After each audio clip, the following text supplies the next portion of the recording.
Hello friends, आज की video में हम बात करेंगे मापन, आकलन और मूल्यांकन की मेज़रमेंट, असेसमेंट एंड इवैल्यूएशन, जो कि सीटेट के एग्ज़ाम में हमेशा पूछा जाता है।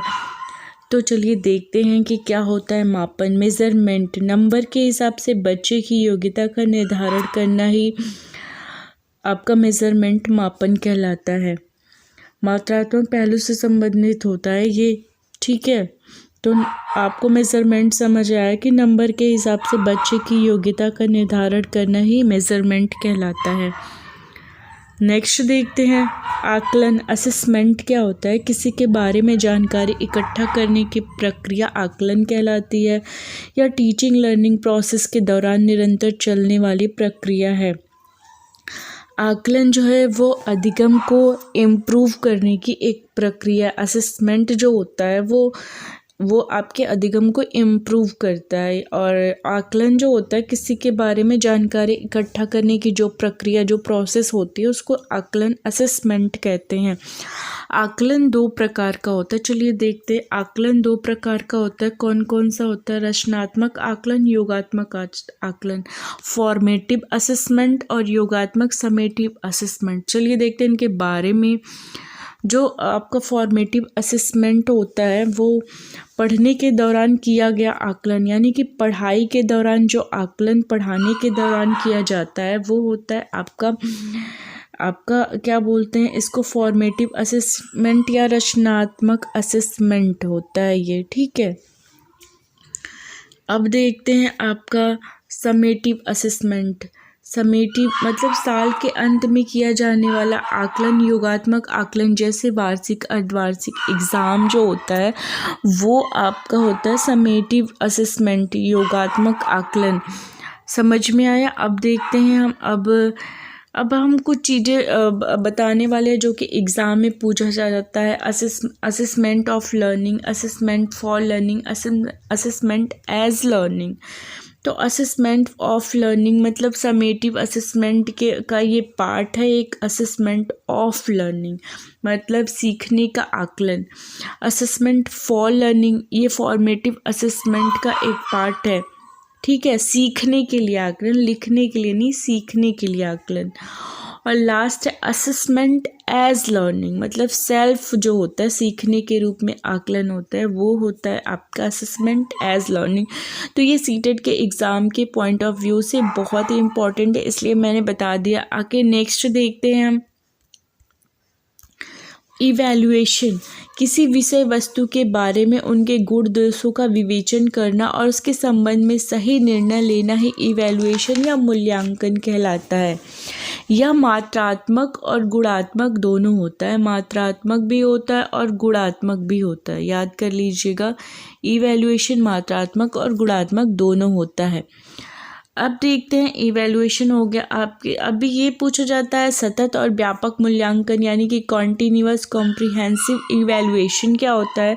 तो राष्ट्रीय शिक्षा नीति 1986 के अनुसार सतत और व्यापक मूल्यांकन, जिसमें मूल्यांकन के शैक्षिक और गैर शैक्षिक दोनों पहलू शामिल हो और जो शिक्षा के संपूर्ण अवधि के लिए हो, इस पर जोर देता हो, और जो होता है यही होता है आपका सतत और व्यापक मूल्यांकन। जो व्यापक मूल्यांकन इसलिए ज़रूरी है, सतत और व्यापक मूल्यांकन, क्योंकि जल्दी जल्दी जो होने वाली गलतियां, उनकी जगह कम अंतराल पे होने वाली गलतियों को सुधारा जाए, ठीक है। अब देखते हैं आपका स्कूल बेस्ड असेसमेंट। इसमें टीचर बाहरी पेपरों की जगह खुद की क्षमताओं को बेहतर बनाता है, यानी कि खुद से जो स्कूल के द्वारा जो खुद से असेसमेंट होता है तो उसको स्कूल बेस्ड असेसमेंट कहते हैं। यानी कि यह खुद बाहरी पेपरों की जगह टीचर खुद से पेपर बनाता है और अपनी क्षमताओं को बेहतर करता है, तो उसको स्कूल बेस्ड असेसमेंट कहते हैं।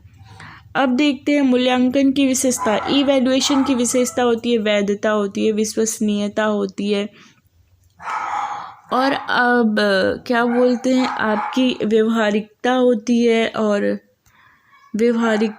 आपकी, और वस्तुनिष्ठता होती है। तो अब देखते हैं हम सबसे पहले बात करते हैं वैधता। जो वैध मूल्यांकन ये बाद नहीं है, ये लिखने में थोड़ा सा गलत हो जाता है भाई। तो वैध मूल्यांकन वो होता है जो वास्तव में इस बात का परीक्षण करे कि जिसके बारे में जानना चाहता है। मतलब जो वैध मूल्यांकन वही होता है जो वास्तव में इस बात का परीक्षण करे जिसके बारे में वो जानना चाहता है, तो वो होता है आपका वैधता। ठीक है, अब देखते हैं हम विश्वसनीयता क्या होती है। विश्वसनीयता मतलब परंतु विभिन्न एक जैसे परिस्थितियों में किसी प्रश्न, परीक्षण या परीक्षा का उत्तर पूर्णतः एक ही प्रकार का होगा तो ऐसा मापन विश्वसनीयता कहलाएगा। ठीक है, विभिन्न परंतु एक जैसी परिस्थिति में किसी परीक्षण या परीक्षा का उत्तर हमेशा एक ही प्रकार का होगा तो वो विश्वसनीय रिलायबिलिटी कहलाता है। ठीक है, नेक्स्ट देखते हैं व्यवहारिकता। व्यवहारिकता मतलब होता है जो आपका मूल्यांकन की प्रक्रिया, लागत, समय और प्रयोग सरलता की दृष्टि से वास्तविक, व्यवहारिक और कुशल होनी चाहिए। ठीक है, और वस्तुनिष्ठता होती है जो मूल्यांकन के एक ही उत्तर हो और परीक्षण का प्रभाव नहीं पड़ता हो तो उसको आप बोलते हैं वस्तुनिष्ठता। नेक्स्ट देखते हैं पोर्टफोलियो, जो आपके एग्ज़ाम में पूछे जाते हैं तो हमने सोचा इसको भी बता देते हैं। पोर्टफोलियो होता है एक फ़ाइल होती है जिसमें बच्चों से एक निश्चित अवधि में किए गए उनके कार्यों का संग्रह होता है। इसमें बच्चों के उपलब्धियां, प्रगति और कमियों को रखा जाता है। इसमें बच्चों की संपूर्ण जानकारी मिलती है जैसे व्यक्तिगत, पारिवारिक, शैक्षणिक, सांस्कृतिक, सामाजिक। इसकी सहायता से मूल्यांकन आसान हो जाता है। तो ये था पोर्टफोलियो।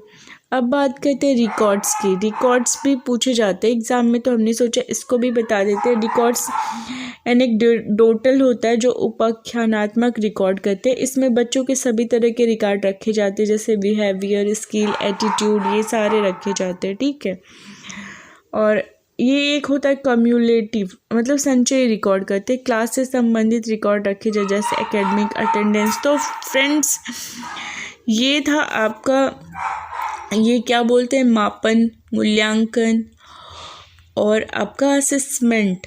तो इससे रिलेटेड क्वेश्चन हमेशा ही सीटेट के एग्ज़ाम में पूछे जाते हैं 2 नंबर के। तो आशा करते हैं आपको ये वीडियो पसंद आया। वीडियो को अधिक से अधिक शेयर करिएगा, लाइक करिएगा, हमारे चैनल को सब्सक्राइब करना बिल्कुल भी मत भूलिएगा।